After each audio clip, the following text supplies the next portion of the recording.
Hello everyone, नमस्ते। मैं कीर्ति शर्मा आप सभी का पाथ ऑफ ज्ञान में स्वागत करती हूँ।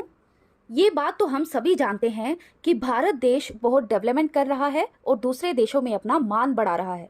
ऐसे में साइंस ने भी भारत देश में बहुत अधिक डेवलपमेंट की है और यूनिवर्स की साइंस को समझने के लिए हम इंसानों ने यूनिवर्स में कई यात्राएं भी की हैं। क्या दूसरे किसी ग्रह पर जीवन है या फिर क्या दूसरे किसी ग्रह पर पानी होगा? ऐसे कई सवाल हैं जिसे दुनिया भर की स्पेस ऑर्गेनाइजेशंस तलाश रही हैं। लेकिन एक ऑर्गेनाइजेशन ऐसी भी है जो सूरज तक पहुंचने की तैयारी कर रही है और वो है इंडियन स्पेस रिसर्च ऑर्गेनाइजेशन यानी इसरो।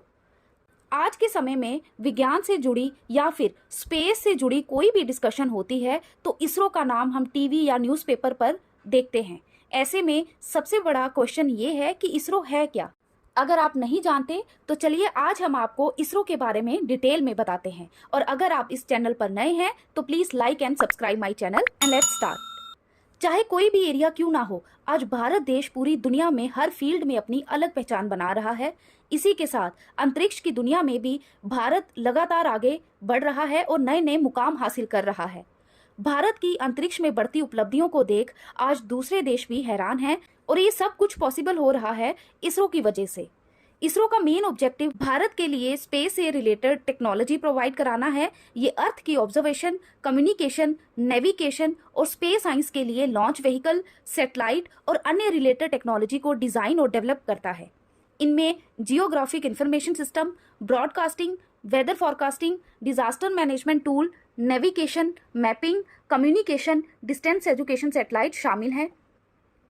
ये डिपार्टमेंट ऑफ स्पेस के नीचे काम करता है जिसे सीधे तौर पर भारत के प्रधानमंत्री द्वारा देखा जाता है और इसरो के चेयरमैन भी डिपार्टमेंट ऑफ स्पेस के एग्जीक्यूटिव के तौर पर ही काम करते हैं।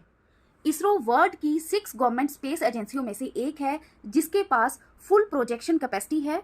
ये क्रायोजेनिक इंजन यानी वो इंजन जो 0 डिग्री टेम्परेचर से कम पर काम करते हैं उनको डिप्लॉय करता है, अर्थ के एटमॉस्फेयर के बाहर के मिशन को लॉन्च करता है और आर्टिफिशियल सैटेलाइट के बड़े फ्लीट्स को ऑपरेट करने में भी कैपेबल है।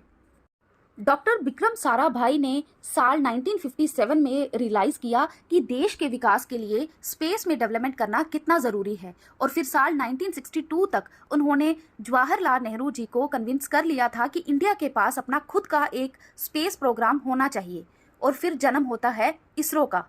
इनिशियली इसरो का नाम था इंकोस्पार यानी Indian national committee for space research और प्रधानमंत्री जवाहरलाल नेहरू जी ने इसे सेटअप किया under the department of atomic energy और डॉक्टर विक्रम साराभाई इसके चेयरमैन बने और यही रीज़न है कि डॉक्टर विक्रम साराभाई को आज हम जानते हैं as the father of Indian space programme.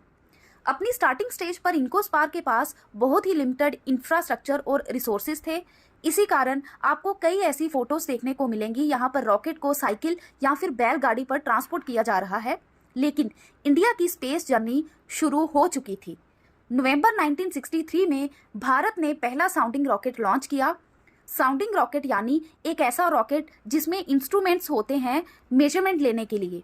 Vikram Sarabhai और होमी भाभा ने उसे लॉन्च करने के लिए तिरुवनंतपुरम के पास मौजूद थुम्बा के मैरी मैडलिन चर्च को चुना।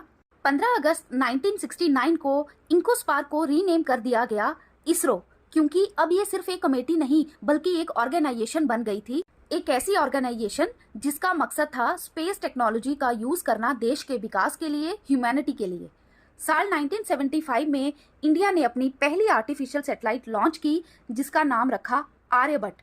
इस सैटेलाइट को आर्यभट्ट नाम तत्कालीन प्रधानमंत्री श्रीमती इंदिरा गांधी ने दिया था। इस सैटेलाइट को इंडिया में ही डिजाइन और तैयार किया गया था लेकिन इसका लॉन्च सोवियत यूनियन की सहायता से कॉस्मोस 3H से किया गया। इस सैटेलाइट के जरिए ही इसरो ने स्पेस में सैटेलाइट को ऑपरेट करने का एक्सपीरियंस प्राप्त किया था।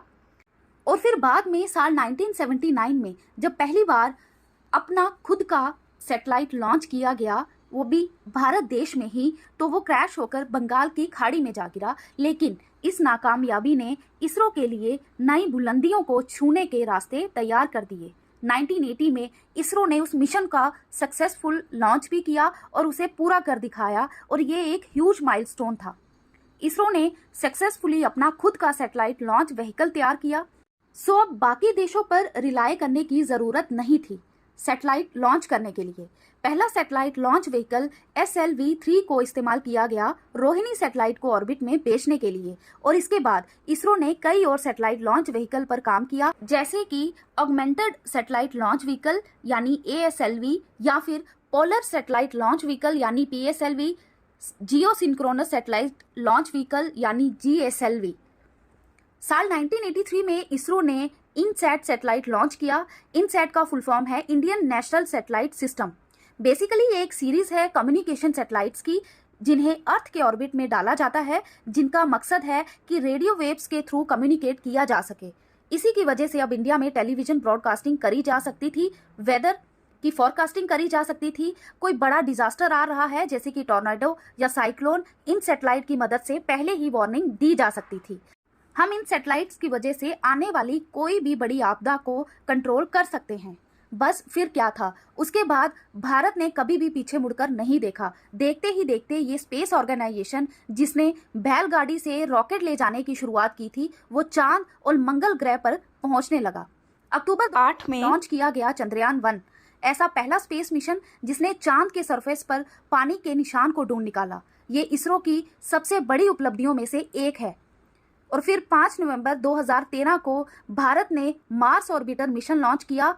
बेहतरीन टेक्नोलॉजी से लेस ये मिशन अपने पहले ही लॉन्च में कामयाब हुआ, यानी भारत ने वो कर दिखाया जो दुनिया का कोई भी देश नहीं कर पाया। इसरो को अब टॉप स्पेस एजेंसीज में गिना जाने लगा। 15 फरवरी 2017 में इसरो ने रिकॉर्ड तोड़ 103 नैनो सैटेलाइट्स को अर्थ ऑब्जर्वेशन के लिए बनी 714 किलोग्राम की सैटेलाइट को एक साथ ही एक ही रॉकेट से सक्सेसफुली लॉन्च कर दिया और पूरी दुनिया को हैरान कर दिया। और हाल ही में 14 जुलाई 2023 को चंद्रयान-3 मिशन लॉन्च किया गया है, जो कि तीसरा मिशन है मून पर। 2019 में चंद्रयान-2 भेजा गया था, जिसने लैंड करने की कोशिश की थी, लेकिन जो उसका विक्रम लैंडर था वो माल फंक्शन कर गया था और एक सॉफ्टवेयर ग्लिच की वजह से ये लैंडर क्रैश कर गया था। चंद्रयान-3 फिर से यही चीज अटेम्प्ट करेगा और सॉफ्ट लैंडिंग करने की कोशिश करेगा मून के साउथ पोल पर। अगर आपको चंद्रयान-3 की पूरी डिटेल्स चाहिए तो उसका लिंक मैं डिस्क्रिप्शन बॉक्स में डाल दूंगी। यूनिवर्स में इंसान को भेजने से लेकर सूर्य तक सैटेलाइट भेजने तक भारत कई बड़ी तैयारियां कर रहा है। इसरो के द्वारा कई सारे मिशन प्लान किए गए हैं, जैसे कि सोलर मिशन आदित्य-1 जो कि सूर्य के कई सारे एस्पेक्ट को स्टडी करेगा, शुक्रयान-1 जो कि वीनस पर जाएगा साल 2024 में, मंगलयान-2 मिशन भी प्लान किया जा रहा है।